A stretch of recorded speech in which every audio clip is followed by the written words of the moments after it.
10. In those days arrived the messengers sent from Jerusalem by Hanan, the eldest of the high priests, to inquire into the ways and teachings and deeds of our rabbi. For the report of our rabbi had reached the Sanhedrin in Jerusalem, and they had heard concerning the acts of Rabbi Yeshua ben Joseph, and the strange doctrine which he spread, likewise his miracles, and all this was not in the spirit of the accepted tradition.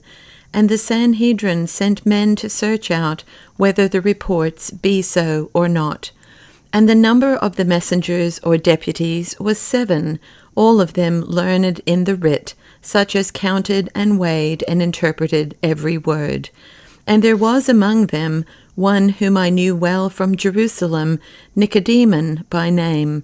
He had been my rabbi and associate, a man of one mind with me, devout and just, who waited for the anointed one of God to come and redeem Israel. And I, the servant of his Lord, bestirred myself and went to Nicodemus and spoke thus, Touch not the Holy One in Israel. And I told him concerning the wonders which my rabbi had shown until that day, and concerning the doctrine which he taught. And I told him, moreover, that which the mother of the rabbi had said in Nazareth, to wit, that he was born in Bethlehem of Judah, concerning which city the prophets had prophesied. And when Nicodemus had heard all this, he said, There is surely something in this matter. And there came also the disciples of Yochanan, who, after the death of their rabbi, whom Herod had beheaded, were scattered like sheep without a shepherd, and they awaited him of whom Yochanan had prophesied the coming. And I went to them and told them of the wonderful deeds of my rabbi. And Nicodemus and the disciples of Yochanan came secretly at night to the house of Simon, and they appeared before our rabbi. And Nicodemus said, Now tell us who thou art, and give us a sign and a proof. Art thou he for whom we wait, or art thou not? And the disciples of Yochanan spoke in their turn and said, When our rabbi still lived, he sent us unto thee, and we asked thee in his name, Art thou he, or shall we wait for another? And thou didst say to us, Go back and tell Yochanan that which ye have heard, and blessed be the man that cometh to me, for he shall not fall. And we returned, and behold, our rabbi was already dead, beheaded by Herod, according to the incitement of his wife. And we stand here now like forlorn sheep, for thy ways are different from the ways of Yochanan, wherein we followed him. For our rabbi taught us to keep the body pure, and thou sittest with tax collectors and sinners and transgressors. Now art thou he on whom the prophets prophesied? If thou be he, we shall blow the great trumpets and spread the tidings in Israel. And they stretched out their hands to him. Have compassion on thy servants, and torment us no more with uncertainty. But our rabbi answered neither yea nor nay. He spoke to them in parables, saying, Now to whom shall I liken the men of this generation, and with whom shall I place them? They are like children in the marketplace, who call to one another, We piped for you, and ye did not dance. We lamented for you, and ye did not weep. Now Yochanan came to you, eating no meat and drinking no wine, and you said, He is a spirit. And the Son of Man cometh to you, and he eateth and drinketh, and you say, This man is a glutton and a wine-bibber, the companion of tax collectors and sinners. But wisdom shall be justified of her children. And more he said not. So they went forth from before him, as ignorant of the matter as when they came. And Nicodemus said, Now nothing more remaineth for us but the law, which is in our hands. This is the thread by which we hold. For it hath been given to us by God, and we will follow it. And let God do that which is just in his eyes. And the next morning the deputies of the Sanhedrin sat them down, and they called our rabbi to judgment, that he might come and declare himself on the ways of his disciples. For the rabbi beareth responsibility for the disciples, as they for him. And the deputies of the Sanhedrin sat in the judgment chamber, which is part of the synagogue of Capharnaum. Now among them there was Eleazar the son of Judah, who was of the party of the high priests, and Nicodemus the son of Nicodemus, who was of the disciples of Hillel, and who guarded strongly the tradition, and Nathan the son of Ishmael, who was strong in the writ, and was of the disciples of Shammai. And they had called to themselves Simon the Pharisee of the city of Naim, who had been host unto our rabbi, and had the first dispute with him in the matter of the remission of sins. And Rabbi Judah, the son of Hanan, was the chief elder of the court, for he was of the place. And the chief assistant and the prayer leader of the synagogue sat with them, and the people came and bore witness concerning the words and deeds of our rabbi. And they said, We saw the rabbi, Yeshua ben Joseph, sitting at one table with sinners.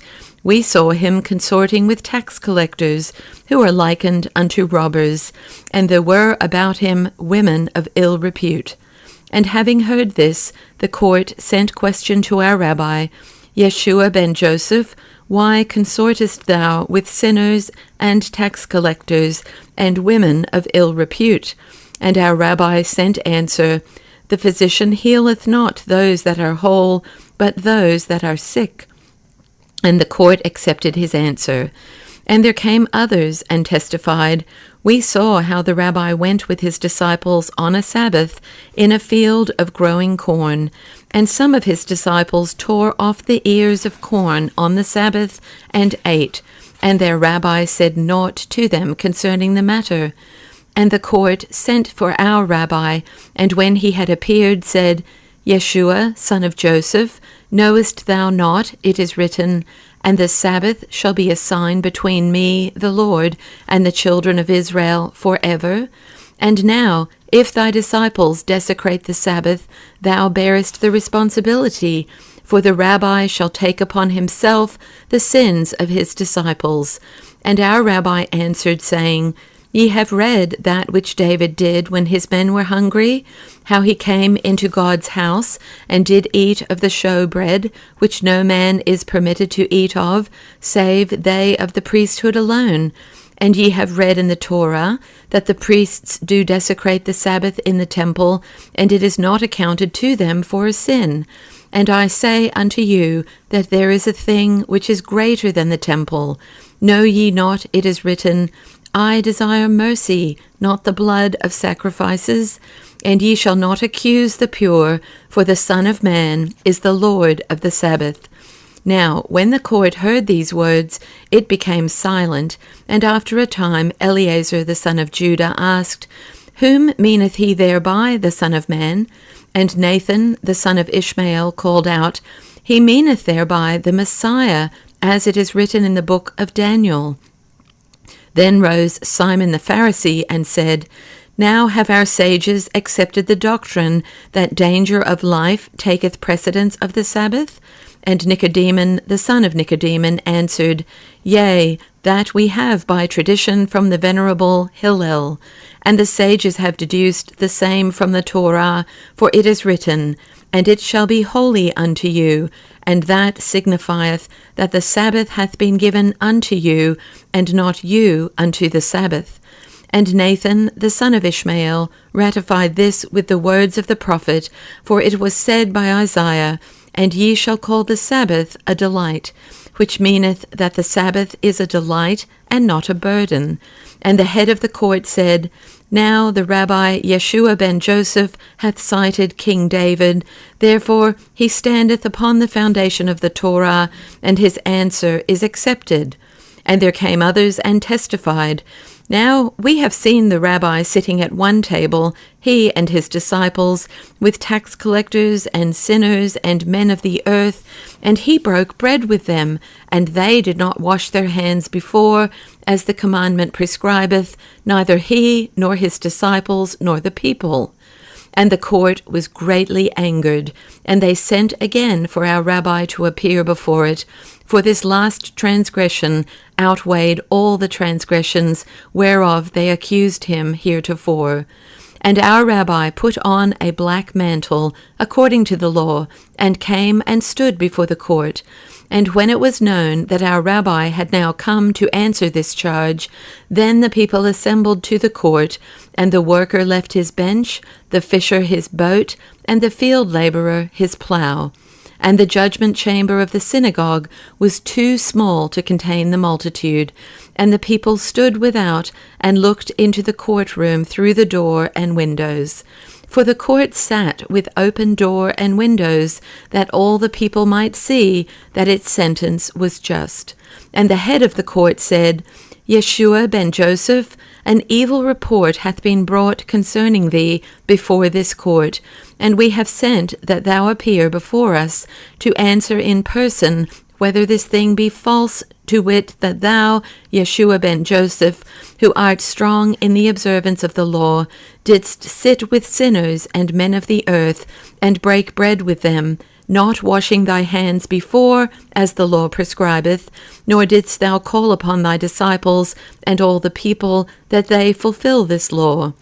But now, instead of answering in modesty and quietness, strengthening his words with the authority of the Torah, as is the way of the learned, our rabbi answered in anger, saying, And why do ye desecrate the law when it pertaineth to your tradition? God hath commanded thus, Honor thy father and thy mother, and he that curseth his father and mother shall be put to death. And ye say, He that taketh a vow before his father and mother, and saith, Let that be a sacrifice which is your pleasure in me, he needeth not to honour his father and mother. Do ye not thereby destroy God's word for the sake of your tradition, ye hypocrites? Well did Isaiah the prophet prophesy regarding you, The people is near to me with its mouth, its lips honour me, but its heart is far from me. Vain is the honour ye do unto me, for that is a thing learned of men. And therewith he turned to the people that were in the court, and to them that stood in the street, and said, Hear and understand. Not that which cometh into the mouth maketh men unclean, but that which cometh out of the mouth. And he left the courtroom and went away.